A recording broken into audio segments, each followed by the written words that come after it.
সবকিছুতেই খুব বেশি রাগ বা জেদ করা ভালো নয়, কারণ এই রাগ আর জেদ জীবনে সবথেকে কাছের মানুষগুলোকে আলাদা করে দিতে পারে। উচিত কথা বললে মুখ কালো, আর তেল মারতে পারলেই ভালো। এটাই হলো বর্তমান সমাজের পরিস্থিতি। পৃথিবীতে যত প্রকার পাপ আছে তার মধ্যে মানুষের মনে ব্যথা দেওয়া হলো সবচেয়ে বড় পাপ। ভালো খারাপ যাই হোক না কেন, জীবনে যেটা হবে সেটা মেনে নিতে হবে। এটাই হলো জীবন। শাশুড়ি ভাবেন ওনার ছেলেকে উনি অনেক কষ্ট করে মানুষ করেছেন।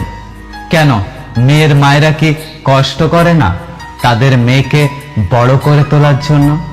হে ঈশ্বর, যদি কোনো ভুল করি আমায় শুধরে দিও, যদি হারিয়ে যাই আমায় রাস্তা দেখিও, যদি হেরে যাই আমার মনে জোর দিও।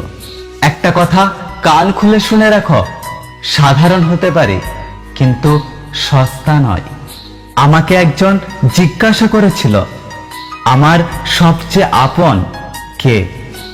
আমি হেসে বললাম সময়।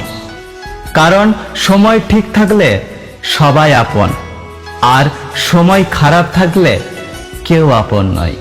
কাউকে এমন কথা বলো না যাতে পরে সরি বলতে হয়। কাউকে এমন ভাবে দূরে সরিয়ে দিও না যাতে পরে মিস করতে হয়। কাউকে এমন কষ্ট দিও না যাতে পরে চোখের জল ফেলতে হয়। আমি এমন একজনকে ভালোবেসে ফেলেছি যাকে চাওয়াটা অন্যায় আর ভুলে যাওয়াটা অসম্ভব। মানুষ দুটো ক্ষেত্রে বড় অসহায়। এক, দুঃখকে বিক্রি করতে পারে না। দুই, সুখকে কিনতে পারে না। অপেক্ষায় রইলাম সেই দিনটার যেদিন তুই নিজেই ফোন করে বলবি ভালো নেই তোকে ছাড়া। সবাই ভালো থাকার জন্য বদলায় না, কেউ কেউ অন্যদের ভালো রাখার জন্য বদলে যায়। জীবনে একটা কথা সব সময় মনে রেখো, যার ধৈর্য আছে তার চাওয়াগুলো একদিন অবশ্যই পূরণ হবে।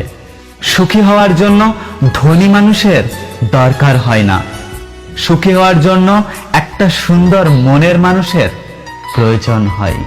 তোমাকে বিশ্বাস করাটা আমার কর্তব্য ছিল, আর সেই বিশ্বাসটা রক্ষা করা তোমার দায়িত্ব, কিন্তু সেটা তুমি করনি। যদি ভিডিওটি ভালো লাগে ভিডিওটিতে একটি লাইক করবেন, কমেন্ট করে জানাবেন আপনার মতামত। যদি আপনি এই ভিডিওটি ফেসবুক থেকে দেখছেন তাহলে আমাদের পেজটি ফলো করবেন।